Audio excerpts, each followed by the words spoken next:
Hello YouTube world. What it is, man, it's Nocturnal Thoughts. See, what I was worried about is exactly what I'm starting to see happen. I'm watching some YouTube and, still dealing with this Deontay Wilder Tyson Fury Glovegate 2.0 situation. And what I was worried about is starting to come to fruition. Like I said, I am not an expert. I could not determine. I don't know. You know what I'm saying? It's just like Jeff Mayweather said. You guesstimating.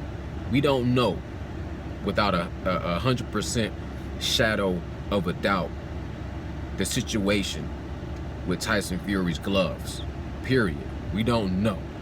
You can guesstimate, you can speculate, and everybody has an opinion, and I respect everybody's opinion. But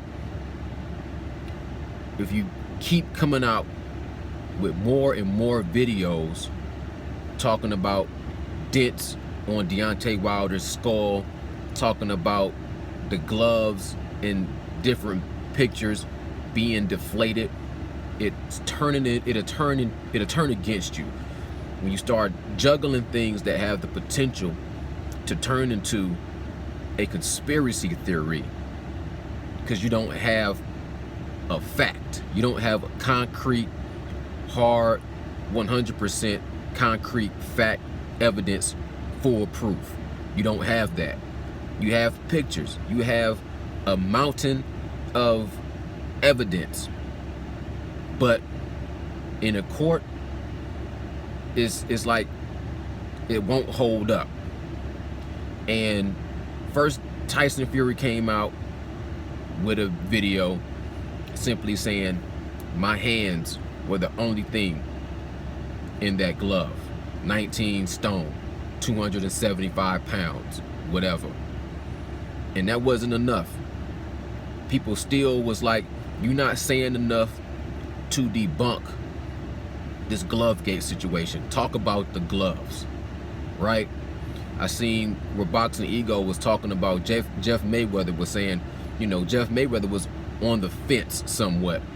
And he was saying it's kind of in the past. And I agree. You can't prove it. You can't disprove it. The only people that really, truly know is Tyson Fury and his team. It's water under the bridge. You know what I'm saying? And you have to kind of, you can't go back in the past and you can't change it, right? Now, that wasn't enough for Jeff Mayweather to say, you know what, I honestly don't know, and there's no way to prove it. You know what I'm saying? Now, he's not saying this definitely didn't happen, just like I'm not saying it definitely didn't happen. I just can't say that it definitely did. It's like circumstantial evidence.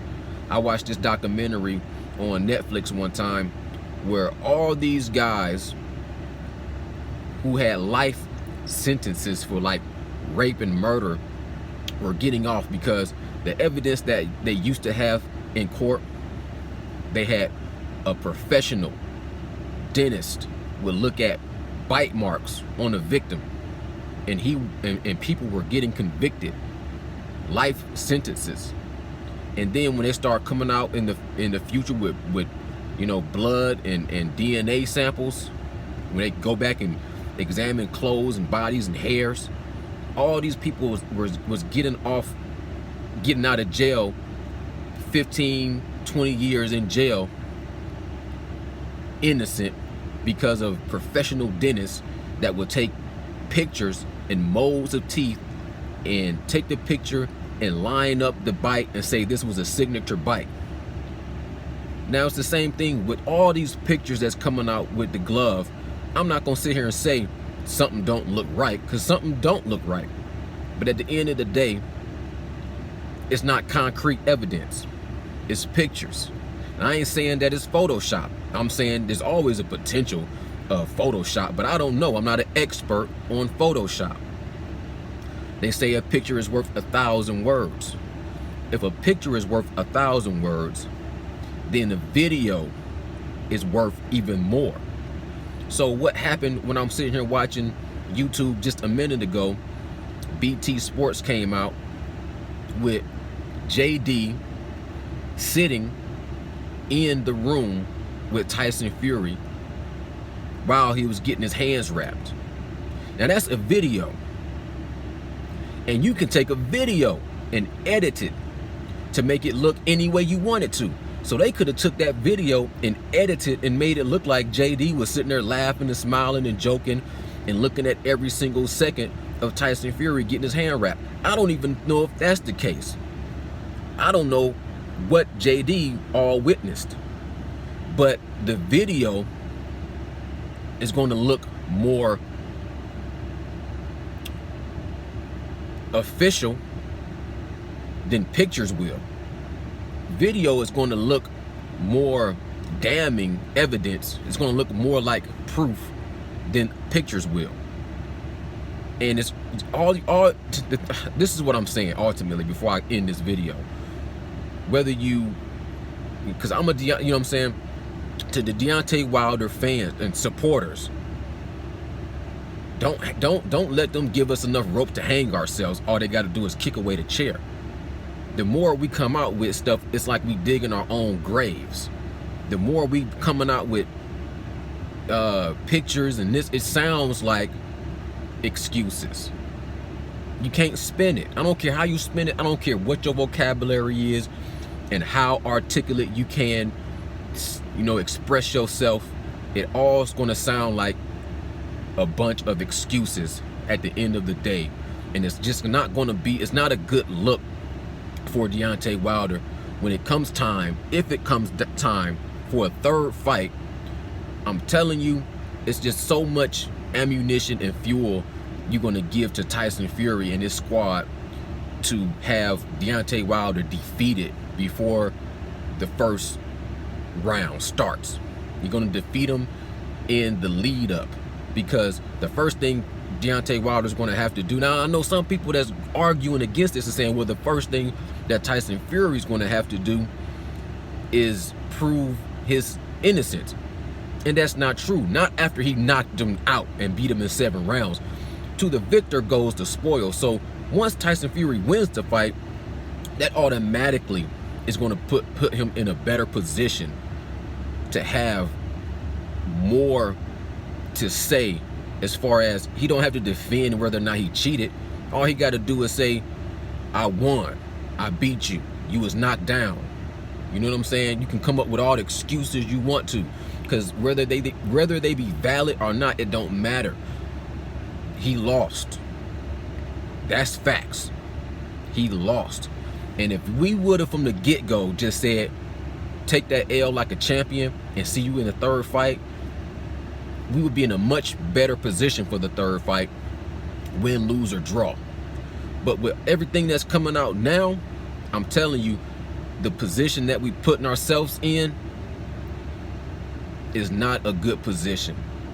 It's making us look soft, and it makes us look like a sore loser. It makes us look like, I know some people, because I'm watching all the LDBC, and it's like, well, everybody just keeps saying we don't know how to take an L. And I hear what you're saying. I know it's more to it than that. It's also the integrity of the sport. It is that. Cool. But it also makes us look soft and weak and like we can't take an L without having excuses. 1 or 2 videos would have been cool. But when you just keep coming with more and more and more videos, it sounds like a sore loser. It sounds like somebody that can't accept a loss. It's reaching for straws, trying to figure out what happened, and you just, it's too chill. Just chill and just let it be what it is. The video is more crushing than those pictures. Those pictures might be valid. They might be valid. It's a possibility. But you can't prove it 100%. And it makes Deontay Wilder look weak. That's like, I don't care. I mean, I understand the rules of boxing, but it's a fight. It's a war. It's gladiators. What if it was a bare knuckle fight? Would I be like the same? Would I be saying the same thing if both of these guys was bare knuckle and the same thing happened to Deontay Wilder? Because at the end of the day, man, when I look at this fight over and over and over and over, You cannot tell me that the crunk style didn't benefit Tyson Fury. The first fight, the floppy glove, flicking the jab like he always does, flicking the jab. Before the right hand ever landed, whether it was skiing gloves or not, before the right hand ever landed, he was doing more significant damage with stepping in and putting his body weight behind a real stiff jab, left hand jab. And it was putting Deontay Wilder on Bambi legs. It was putting him on stilts with the jab. It was 3 or 4 or 5 strong step in jabs. It wasn't that flicky. It was stepping in, putting your weight, and hitting Deontay Wilder with a straight, clean, hard jab that set that fight up for him to knock him down. And he was that's what I saw. A left hand jab that was knocking Deontay Wilder back. You know what I'm saying? By the end of the second round, you could see what was about to unfold with the left hand jab, never mind the right hand. He lost to the better man. Deontay Wilder can get his get back, but we don't need the glove game. Even if we just say, okay, look at the gloves. Look at the gloves. They funny style. Check it. Make sure it don't happen in the third fight. But don't let's stay on that and keep talking about it because it's not a good look. That's all I'm gonna say. Nocturnal Thoughts, man. I appreciate y'all time. If y'all appreciate my time, you know what I'm saying, hit the subscribe button. You know what I'm saying? I ain't asking you, I'm telling you. Nocturnal Thoughts. Salute. Peace.